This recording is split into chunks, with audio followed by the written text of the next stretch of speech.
Dies ire, dies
Hello everyone, how are you guys doing?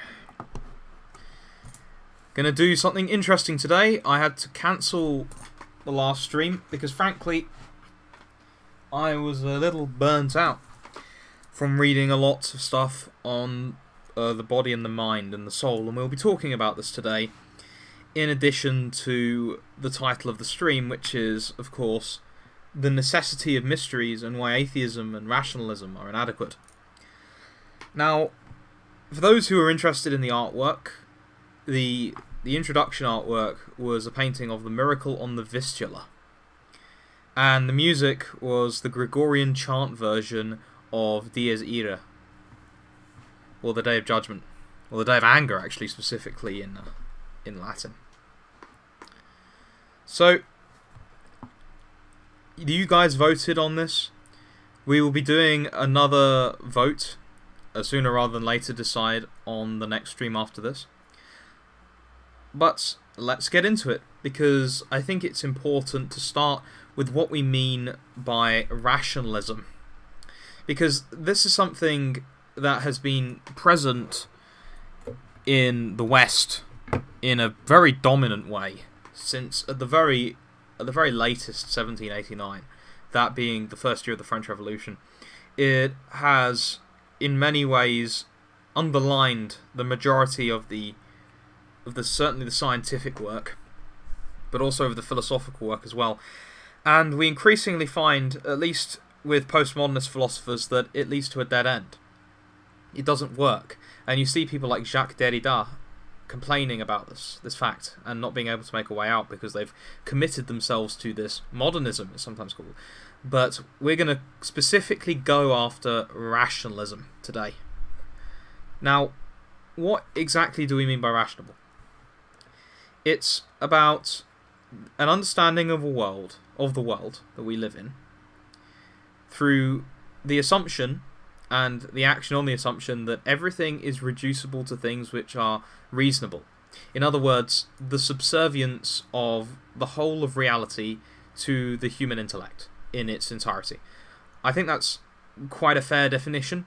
I could say something like just an outright denial of the super and preternatural, but this isn't. I don't think this is strictly true.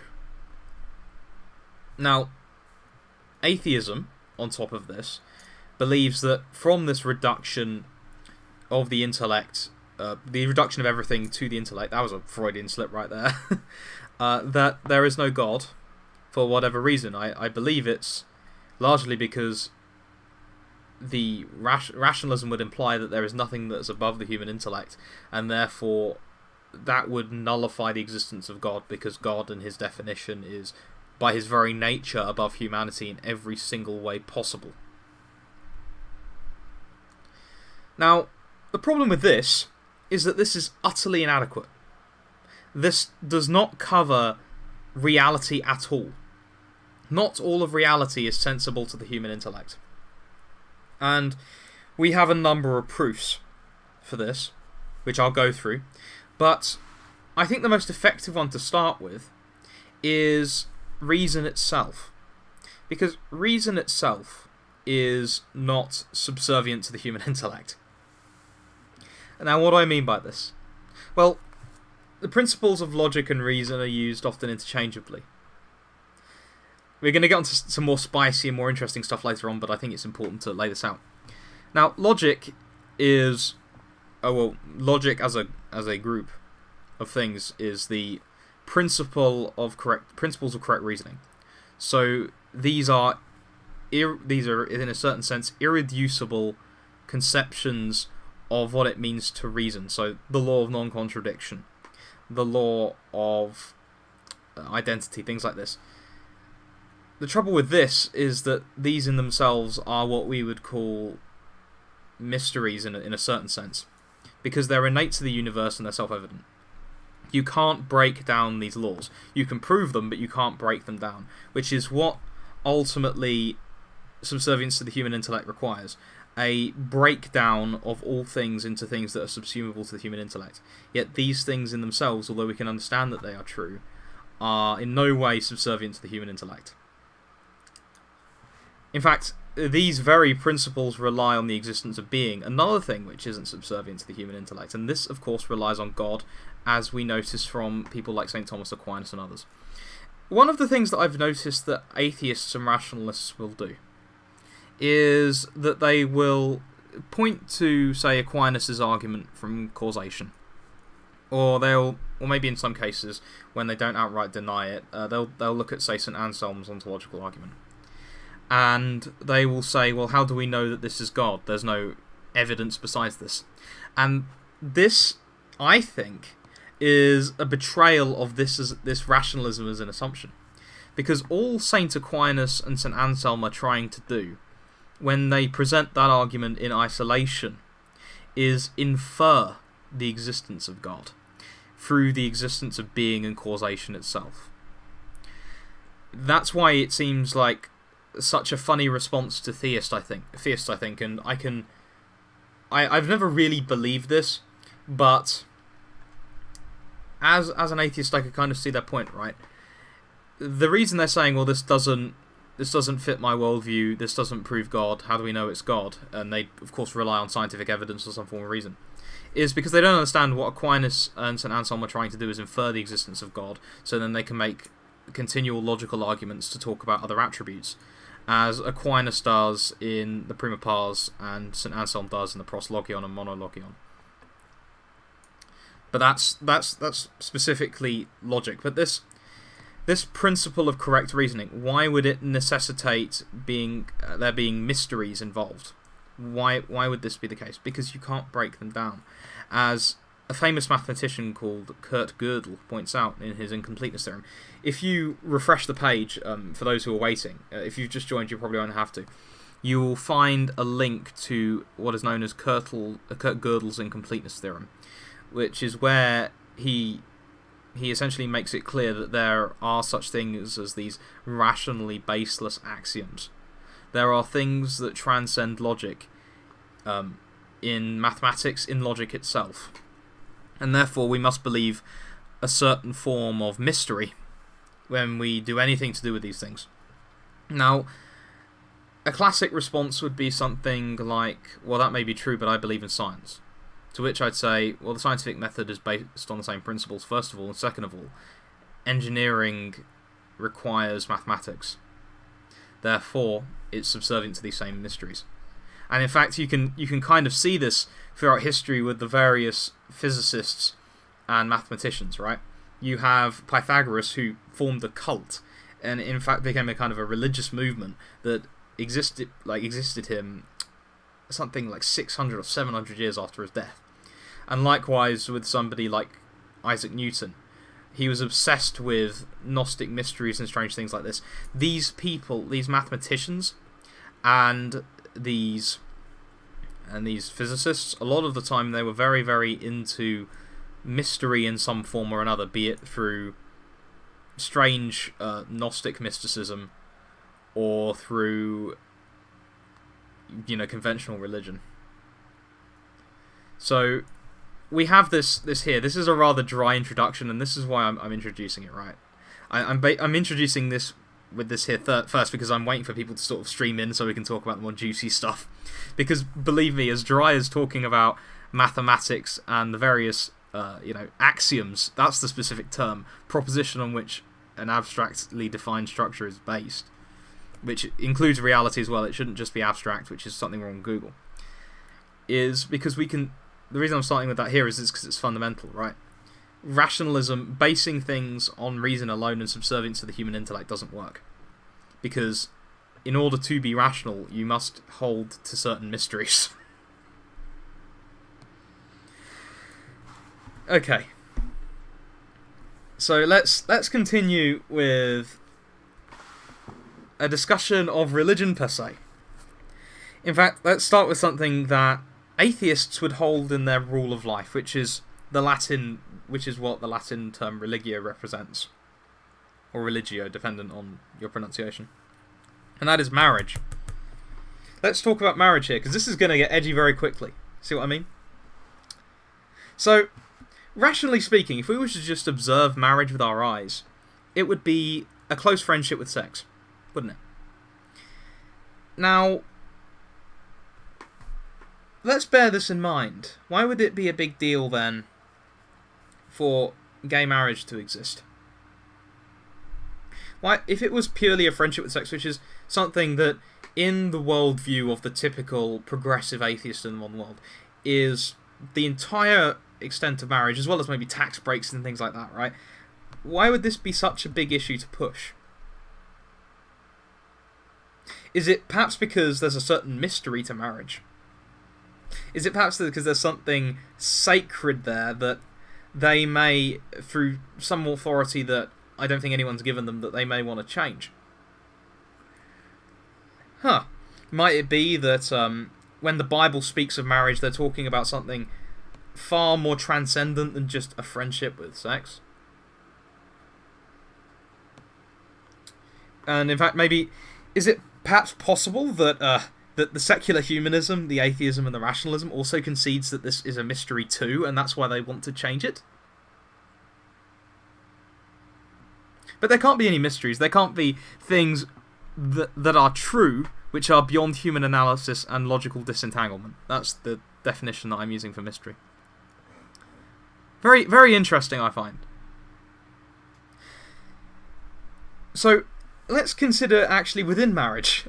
And those who are married here, because there's 43 of you watching, I'm sure at least a few of you are married. Let's consider the following scenario if we were to use reason alone. So, we already know that let's assume that it's not a friendship with sex. Let's take the typical right-wing, maybe approach, right-wing on quote approach of saying that marriage is primarily for the reproduction of children. And that's the rational reason behind it, right? That's the whole point. To build a part of the society, build a unit for the society to be built on, and that is for the production of children. Now, let's think about this for a second. If marriage was simply a matter of reason alone, why not just discard your wife after she served that purpose, you know? Because we know scientifically that men stay fertile for longer, and that women, they tend to lose their fertility, so why not just discard? Is it perhaps because there's more to marriage than reason? Do you think that... Is it because of some blind duty to the state that we stay together? Or is it because there's something else to it? Is it... In fact, one of the things that I heard pointed out to me by somebody I know was, if you look at Romans chapter 1, I don't have my Bible in front of me, but St. Paul starts in these glowing terms in Romans 1, and then all of a sudden gets into, they were given over to a reprobate mind, and I'm sure that everyone here knows what I'm referring to here. Now, we could have a purely political view of this and say that, well, that's just a breakdown of society because of the disregarding of a fundamental mystery, or social, an artifact of one of the things that keeps society going, right? Now, that would be a valid approach, but what about if it's something far more significant than that?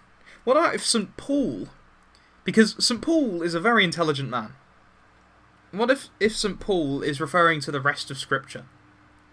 Is it not one of the first great mysteries that's mentioned in Genesis, that when a woman leaves her father's house, to find a man, that's a great mystery? We hear this repeated in the Psalms as well, and the Song of Songs is probably the biggest example of this. And Christ, in, say, the book of Revelation, is understood as the bridegroom, and the bride has made herself ready. The whole Christian religion is founded on a mystery of marriage. It's something far more substantial than just political issues and establishing the society. And so, we know from the Christian religion that just discarding your wife after she's done producing her children would be something that might be rational, and I'm sure that there are many men who have done such things for exactly that reason. But does it marry to reality? No, it doesn't, because it misses the affection and the charity that comes out of such an institution, which is something that can be inferred, and which people like St. Thomas Aquinas infer from the Secunda Secundae Partis of his Summa Theologiae, but can't be abstractly reduced down to reason. It can't be reduced down to reason. And it's one of the things that makes life so great, because you can meditate on these things for hours and days, and you just notice more beauties in them, because the mysteries are above our rational intellect, but we can still poke away at them and get little conclusions. But the meditations are what make things they bring things alive. That's why nowadays, when people are considered really intelligent, i.e. wise in the wisdom of the world at the moment, they become miserable. Because the entire world reduces something to no mystery whatsoever. But if you read into these mysteries, understand that these things are above your understanding, and you meditate on them and still try and uncover little bits here and there with the full understanding that you will never understand it fully, you're in for a lot of beauty. Now, let's continue with something perhaps more historical, something more blunt. Let's start with the existence of providence. Now, providence is essentially, seemingly, or at least in a rational worldview where everything is subservient to the intellect of man, just random occurrences in history that just happen to place things in the path of people to get certain things done. And of course, anybody who believes in providence is just one of those people from Dark Ages. But the interesting thing is that the intellectuals of the ancient world, and tons of philosophers after that, the thinking men of the ancient world, and I'm thinking of people like Plotinus here, and of Aristotle, and many others, they all held to this existence of providence. Now, some will say, oh, that's just a post hoc rationalization. But when you actually consider some of the events in your life, so say for example, I had a random meeting with a guy who was very into anime and only really shared my interest in right-wing politics. And here I am, talking about Christianity, something like 4 years later. These off-chance occurrences, they just happen, they lead to so much. Yet, of course, there's no meaning behind them, because that wouldn't be subservient to the human intellect. Even though the smart people who built the edifice of all science, including Aristotle and Plotinus and many, many others, concede and talk about these in detail. I'm not going to walk over to my bookcase and grab my complete works of Plotinus, but I can tell you that he has an essay on it in one of his Aeneids. I wouldn't start with him, though. I'd go and look into, say, I think St. Boethius has one. Either way, there are a number of different works on providence. And this is something that cannot be denied. Our own experience points it out to us. But because it's not subservient to the human intellect, it cannot exist. Yeah, I just saw your comments, Spengler. Now, what about if we were to talk about something even more indicative that there might be a mystery? I'm going to remind you of what is mystery. Where does mystery come from? It comes from Greek. What is the Latin version of mystery? Sacramentum. The sacraments. The sacraments are the mysteries. They are those things which are true but are beyond rational analysis and logical disentanglement. And that is when we enter one of the biggest. Well, I mean, the seven sacraments are, they're all sacraments, but specifically the Eucharist and the Eucharistic miracles, and the hundreds of thousands of them. Well, I mean, maybe not hundreds of thousands, but the at least dozens of them. Maybe the hundreds. I'm not entirely clear. And their existence, and that there have been a number of them that have happened in recent times. One of the links in the description is an article by a Catholic historian called Charles Coulomb. I'm sure many of you have heard of him. He's profoundly entertaining. But he wrote this article on a number of times, in very, very recent times, 1990s, 2000s, and later, where the bread and wine, which is offered as the body and blood of our Lord, has started to bleed. And how it has this interesting consistency in that it's always the same blood type, AB positive. The same as on the Shroud of Turin, the Sudarim of Oviedo even, and the blood of Laciano. This strange consistency that seems to continually repeat itself throughout history, and has been proven by scientists who have analysed the tissue, and I do mean the human bodily tissue that is on the host. Also, earlier ones, like, I think it's the Holy Host of Hassel, I can't remember the exact name, but there is this host in Germany that did a similar thing, did this Eucharistic miracle. It started bleeding, and you can see it, it's in one of these museums or one of these cathedrals, I can't remember exactly which one, but all you see is this host, this piece of, this seeming piece of bread, this species of bread, and it's got a little brown stain on it, and you think, well, that's not very impressive, is it? And then you remember it's 500 years old. In addition, various Marian apparitions, which, of course, the psychologists will suggest are like psychological suggestion, as if you can somehow psychologically suggest 75,000 people into seeing the sun dancing, including people who weren't even aware of the event, like at Fatima. I'm just writing one down as well because I want to talk about Guadalupe as well a bit. You see these Marian apparitions that continually happen and do strange things like predict the future 350 years into the past. I'm speaking of Our Lady of Good Success, or the full name is Our Lady of the Good Success of the Purification, and how in the early 17th century Our Lady is discussing the history that was going to take place in the 1960s and 70s. Now, we'd have to start conceding the existence of things like demons to suggest this is just a deception. But demons, of course, can't track that far into the future because they can't take account of the theological virtues of the saints. Interesting, that one. Also, strange things like at Guadalupe. To prove a point to the local archbishop, a Native American who'd seen Our Lady, of course, takes a garment. It's called a tilma, which is like I think it's something like a cactus fibre cloak of some form, some rather poor quality piece of clothing, which is supposed to rot after 11 to 20 years or something like that.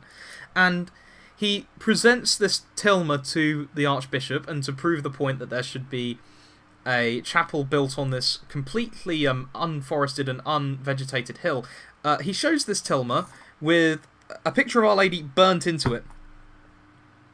Now, that in itself is completely, whatever. He could have forged it. But what you can't fake, what isn't subservient to reason in this particular literal historical occurrence is, first of all, somebody accidentally spilling acid on it at the beginning of the 18th century, and it somehow miraculously recovering. Bear in mind that this tilma, this stuff with Guadalupe occurred at the beginning of the 16th century, and in the 18th century they're pouring acid on it and it's not really doing anything. Strange that, isn't it? Also, the Marxists, because there are a lot of Marxists in Mexico, they tried to blow it up with dynamite, and you know what it did? Nothing. This poor quality cloak is somehow able to stop Marxists from blowing it up. I bet they really want the means of production for that kind of garment. Because I can't think of a single Marxist who can turn a tilma into a garment that lasts for 500 years. Indeed, even modern studies into this tilma show that this is really the level of craftsmanship in the picture of Our Lady on this tilma are not even possible today with the particular material. It would take a ridiculous level of craftsmanship. And please, atheists who are watching this, please go and debunk it. Right? You can talk to the doctors, you can talk to the scientists, and I really wish you good luck. I could also talk about the stigmatists, who you see the point that I'm trying to get here is that the miracles are so widespread and occur with such alarming regularity that we can make categories out of them. We can talk of Eucharistic miracles. We can talk of Marian apparition. Marian apparitions. We can talk of providence. We can talk of the sacraments. We can talk of the stigmatic saints, those that just randomly, well, maybe not randomly, but just without scientific intervention, suddenly have holes in their hands and holes in their feet appear. In fact, one of them from relatively recently, I can't remember the exact name, but somewhere in South America, Father Mark Goering talked about this woman very recently. On Good Friday, she would have her feet come together with these holes, of course, but no visible nail, and the doctors could never ever separate the feet. Now, I don't know about you, but I'm starting to come to the conclusion that maybe our world isn't subservient to the human intellect, and maybe there are greater intellects out there. And we might be able to discover these in maybe ancient books or something. Maybe the academics of the Middle Ages, maybe we could read the Bible. Maybe the Bible has survived, in spite of the apparent beliefs of rationalists for so long, because there are certain truths in there that are concordant with reality when they aren't. The final one that I want to go on to before we enter the break and I start answering questions, so if you want to ask questions even, stick them in the Riot server at riot.renaissancemen.xyz, or you can stick them in the YouTube chat as usual, is the soul. Because there's this very unconsidered view in the sciences that the human mind is something that is purely material. And I can tell you this as someone who has done a cognitive neuroscience module and is thinking of doing a master's thesis on this particular question. And that is specifically the requirement that the human soul is not material. The human being is not a purely material thing. There must be some sort of what is called rational ensoulment. Now, for example, we can argue to what extent the intellect is material because, we can do things like whack our heads and we'll forget things. There are certain things that are involved with thoughts, with rational thought, that are material, but we have these in common with dogs and things like that. What these animals don't have is will. They don't have intentionality at all. They fulfill their base desires, they fulfill their base emotions and their appetites, but they don't have anything that can be called an abstract will, which human beings do have. Now, we might be able to say that the human will were subservient to physical laws if it were actually subservient to physical wills. Note how the human will doesn't observe the 3 laws of motion as laid down by Newton. Note how it doesn't obey the laws that we are slowly discovering from quantum mechanics. Notice how there's a certain indeterminism there. And beyond just pure indeterminism, we can actually choose. Now, the atheist will say something like, no, this is not scientific. Well, if you want to go and read Aquinas' question, I'm going to give you a specific citation for the Summa Theologiae in this. Question 75 of the Prima Pars, Articles 1 and 2. Go ahead and refute Aquinas there. it doesn't make any sense for the will to be anything but immaterial, because it doesn't obey physical laws. The fact that we can choose independent of the temperature in the room, the pressure in the room, the how many newtons we're getting thrown at, right? Our will can still choose, insofar as we are, of course, conscious, which does have some bearing in the physical world, but the will itself doesn't. Another reason why our souls are somehow, are immaterial is the fact that we can die. There are dead bodies around, which would suggest that our souls are not something that is innate to the human body. So not only do we have this will, which is not influenced by physical laws, aside from consciousness, which is linked to the intellect, and to lower functions, which of course dogs and even plants have, the soul is also not necessary. Now, let's consider the intellect, and this is a famous argument. Plotinus makes it in his Fourth Aeneid. Aquinas makes a very similar argument in the first article of the question I just mentioned, question 75 of the Prima Pars. Our intellect can know things, and of course some of our memory is material, and of course we know certain things from cognitive neuroscience, right? The nonsense from people like O'Reilly and Munakata is nonsense, because is nonsense in that the human brain is not human brain even is not a parallel distributed processor. The fact that there are patterns in neurons doesn't in any way mean that they... Wait, are we live? Sorry, I lost connection there for a second. I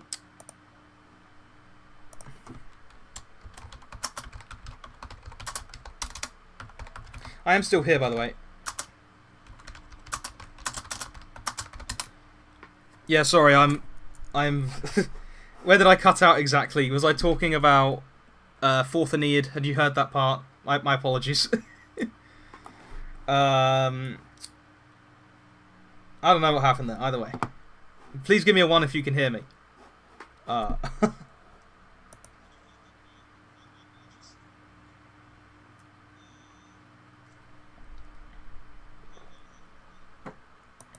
Right before Plotinus. Okay. Thanks, insert reference, and thanks, John Nathan, for pointing that out. Okay. So he points out that human thoughts can't be split. Oh yeah, that's another one who points out. René Descartes. René Descartes points out that thoughts can't be split in two, and it's still true now. When you forget your grandmother when you've had a brain injury, you don't have an incomplete thought, you lose a particular potentiality of her. You might forget her, like the colour of her hair or something like that. But you don't ever lose part of a thought.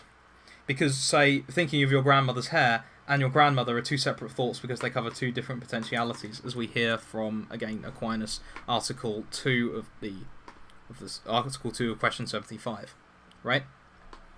They don't warp under physical laws. Which is, of course, a sign that the intellect is at least somewhat immaterial. Now, of course, it isn't entirely. Like I say, there's memory that is partially physical, but there's actually a modern philosopher. I think he's a philosopher anyway, at least, or a cognitive scientist, someone called Gazaniga, who doesn't talk at this level, but has been cited in other papers that have talked about another work, which again talks about the immateriality of the soul of a man, and that is De Anima. And he points out how monkeys, although they are apparently in the evolutionary chain behind us, they can't do things like form complex societies.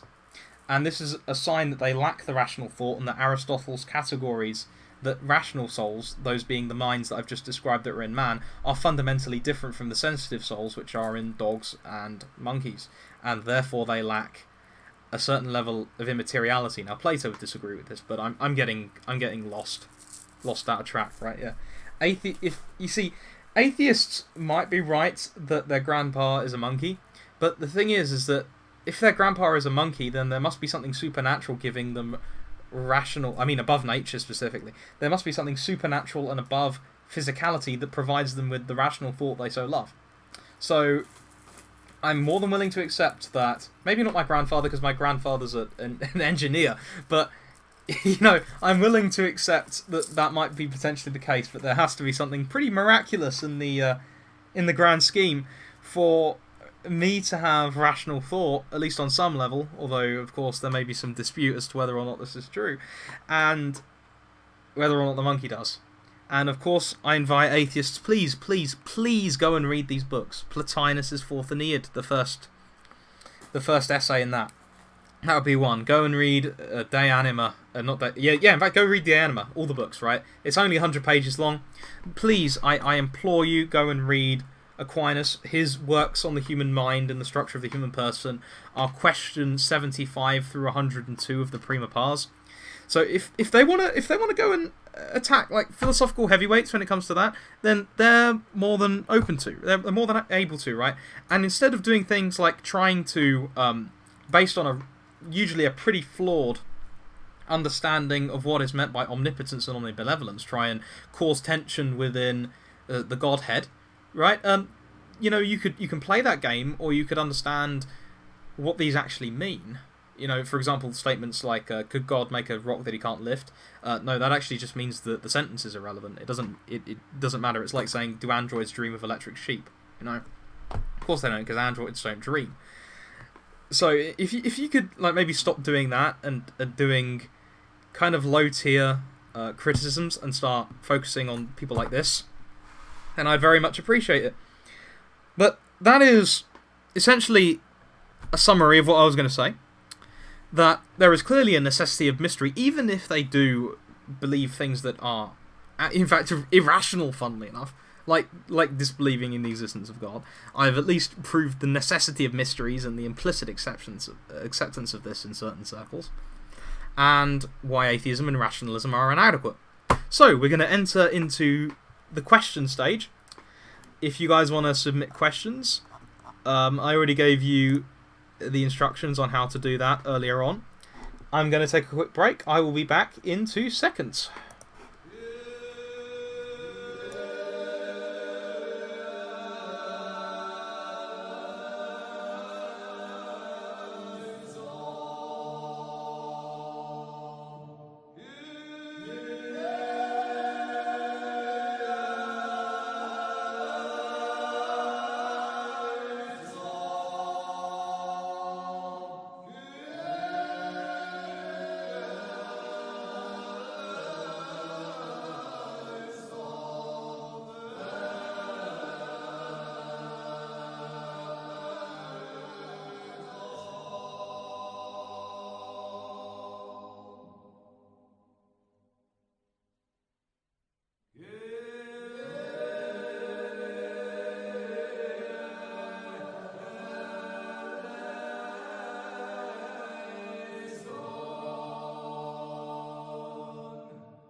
And I have returned.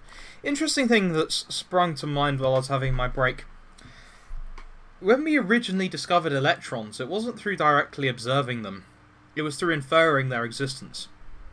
So I wonder why these people would have a problem with us inferring the existence of God without being able to directly observe. I mean, we can through Christ, of course, but just a thought. Let's see the questions here, if there are any. Right. Is killing during a wartime in an unjust war a mortal sin?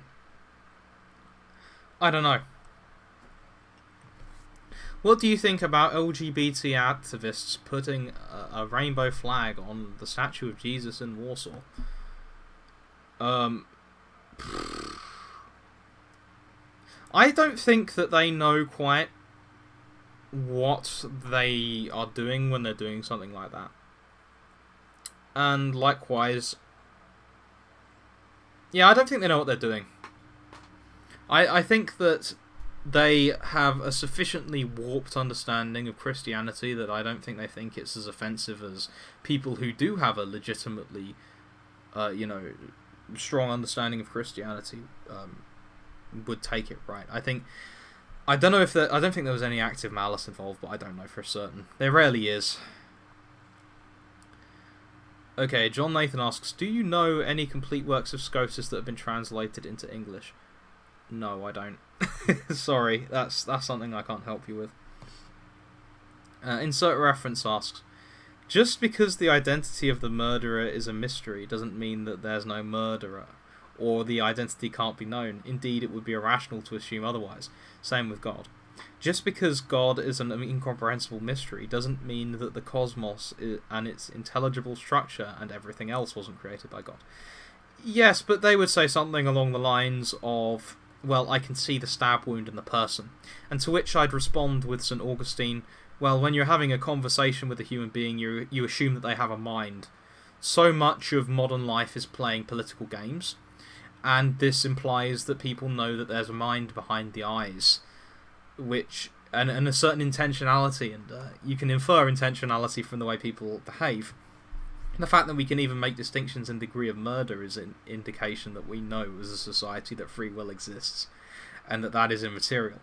So, I wouldn't use the murder example, but something like that is a much better example, because it points to something directly that is necessarily immaterial by its nature.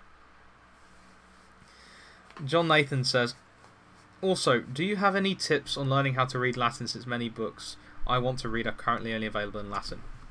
Now, there are many ways you could do this. I've had Lingua Latina per se Illustrata sitting on my desk for about 7 months, and I've touched it about 3 times. One thing that I did read today, and I'm thinking I'm going to try this, is to Lectio Divina with a copy of the Vulgate. Now, I'm very lucky in that I have a Latin Vulgate Bible. For those who don't know, that's the 4th and 5th century translation of the Bible into Latin by St. Jerome in an updated form. Now, what you could do is sit there with a Vulgate, and a Vulgate translation, the one I have is the Douai Rheims, and you could do Lectio Divina with both at the same time, and then eventually you will just acclimatise to using Latin. I've been told there was an article on a site called The Imaginative Conservative that talked about this method and said that that was how the medieval monks learnt Latin. And so it might be worth a try, but it is something that will require patience. But since it counts as prayer, consider that as something good, because not only are you learning Latin, you're improving your relationship with God through the prayer. Oswald Spengler asks, do you think there will be a second wave of new atheism? Seems like the most has mostly died out.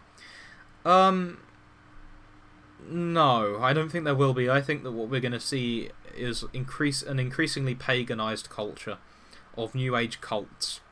And atheism may well be one of them. But I do think that we're basically in the new Babylon, as St. Peter described Rome in 2 Peter. I think it's chapter 3. We are in that kind of culture now, and you can see it. For example, there were a bunch of protesters in, I think it was Portland, who got a policeman's hat an American flag and a pig's head, and stuck the hat on the pig's head and set fire to the flag and the pig's head with the flag under the pig's head. Now, of course, it's meant to express a certain hatred of the police, but this sort of ritualistic behaviour is seeming to me to become a lot more common, and it's only a matter of time before some sort of demon comes along and takes advantage of it and starts to form cults. We've already seen this. We had this more explicitly reported on in the 60s and 70s, but the New Age movement never really went away from what I can tell. It's just reformed itself into things that are more acceptable, like self-improvement. That's a good example of it. Is suicide always a universally immortal sin? It's a grave sin, yes. What makes something a mortal sin, or what makes something a form or mortal sin, is based on how much a person is actually culpable.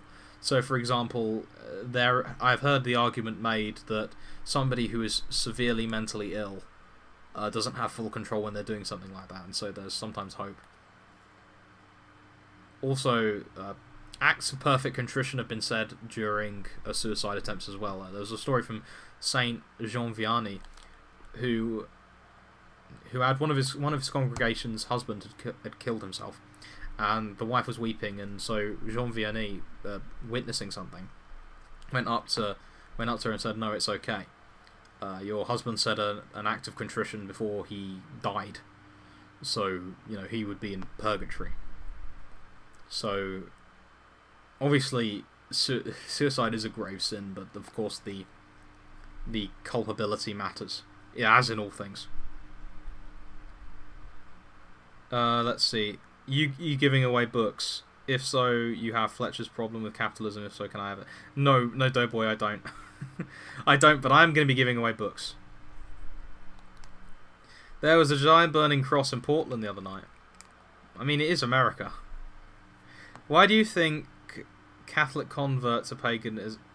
What? I don't understand that question, Wrangle. Could you please reiterate it? Jonathan Nathan asks, how do we know when reason ends and mystery begins? For example, the case of the Reformed and their ideas of predestination.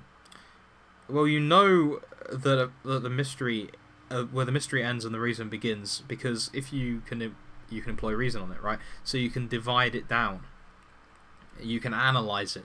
You can't analyze the Eucharist. It's a mystery. It is simply there. There is nothing to be broken down. Likewise, with the divine essence in its whole, it cannot be analysed and broken down. Now, we can of course infer certain things based on it, and that is what happens with Eucharistic miracles. You can look under them with a microscope. That's what natural and revealed theology does as well. We can infer certain characteristics of God from the scriptures and from reason, from logic from logic and reason. But you cannot ever reduce the essence itself. You can talk intelligently about a mystery, is what I'm saying, but you can't break it down. There are some cases where, for example, some person who commits suicide due to trauma from childhood or unimaginable pain. That I don't know the specific circumstance, but I do know that there are some that do utter perfect acts of contrition before this happens. So, let's see. Thoughts on Quakerism, the Society of Friends. I mean, I seem to recall hearing that something really high, like 30% of them were atheists. So, I'm not sure how Christian you could really consider them if somehow 30% of them are atheist. But from my understanding, they're supposed to be some sort of Christian church. But it seems as if that's not the case. Thoughts on Leibniz's principle of sufficient reason? I think it's... I can't remember exactly what it is. It's something like, if there was something there must be a good reason for it being there. Leibniz was a modernist, so not everything he said was wrong, but a sizable proportion of it will be wrong, by virtue of him being a modernist. Not a question, but I went to my first Catholic Mass today. Thanks for your work. Lovely to hear, man. Keep going. It's good. Anyway, if there aren't any more questions, I'm going to go and set up the new poll. It will be on the communities tab, as always, on the YouTube channel. I hope you enjoyed this content, and I hope you found it useful. I know that it's not going to be something that really appeals to atheists, but my purpose here is more to give you guys an idea of how to approach arguing with atheists and what sort of suppositions you might want to present to them. Because I'm sure that there will be some new atheist or something who will make some funny comments in the comment section and will not understand what's going on. But anyway, the next stream will be when I get an answer basically on what people want to watch. So, see you guys later, and goodbye.